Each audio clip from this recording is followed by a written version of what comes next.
Shirika la kimataifa la kutetea haki za binadamu Amnesty International limeitaka serikali ya Tanzania kutoa maelezo ya haraka kuhusu walipo na hali ya kiafya ya aliyekuwa balozi wa Tanzania nchini Cuba, Humphrey Polepole, ambaye inadaiwa alitekwa kwa kutumia nguvu kutoka nyumbani kwake jijini Dar es Salaam Oktoba 6 mwaka huu. Najat Omar ametuandalia taarifa hii.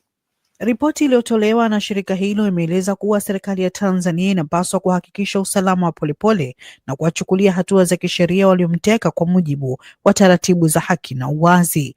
Kulingana na familia ya Polepole, walipokea taarifa ya uvamizi nyumbani kwake eneo la Dar es Salaam asubuhi ya Oktoba 6, 2025.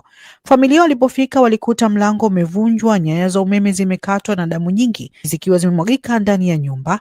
Picha na video zilizotolewa na familia zinaonyesha dalili za mapambano makali. Tegere Chaguta, mkurugenzi wa kanda ya Afrika Mashariki na Kusini mwa Afrika wa Amnesty International, amesema kuwa shirika hilo linapata wasiwasi mkubwa kutokana na taarifa kwamba Humphrey Polepole huenda alitekwa kwa nguvu na kupigwa. Polepole ambaye aliwahi kuwa kiongozi mwandamizi wa Chama cha Mapinduzi CCM alijiuzulu nafasi yake ya kidiplomasia mapema mwaka huu baada ya kuikosoa hadharani serikali kwa kile alichokiita kupuuzia haki, utawala wa kisheria na misingi ya katiba.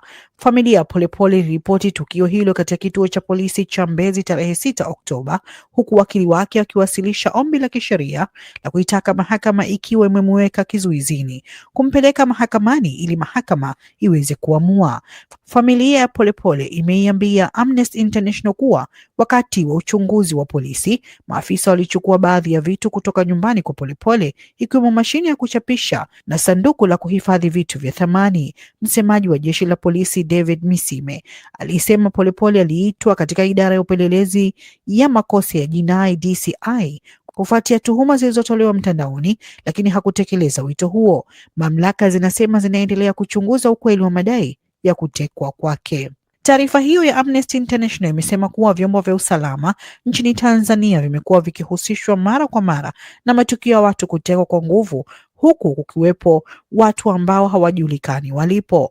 Miongoni mwao ni pamoja na Anthony Gabriel, Daniel Chonchorio, Deodeus Soka, Dennis Kipanya, Fakih Ali Salim, Frank Mbise, Jacob Mlai, Mdude Nyangai, Shadrack Chaula, Simba Mseti na Siza Mwita Keheta. Mnamo Julai 2025, wataalamu wa haki za binadamu wa Umoja wa Mataifa waliitaka serikali ya Tanzania kusitisha mara moja matumizi ya mbinu hiyo dhidi ya wapinzani wa kisiasa, watetezi wa haki za binadamu na waandishi wa habari, hasa katika kipindi cha kuelekea uchaguzi mkuu.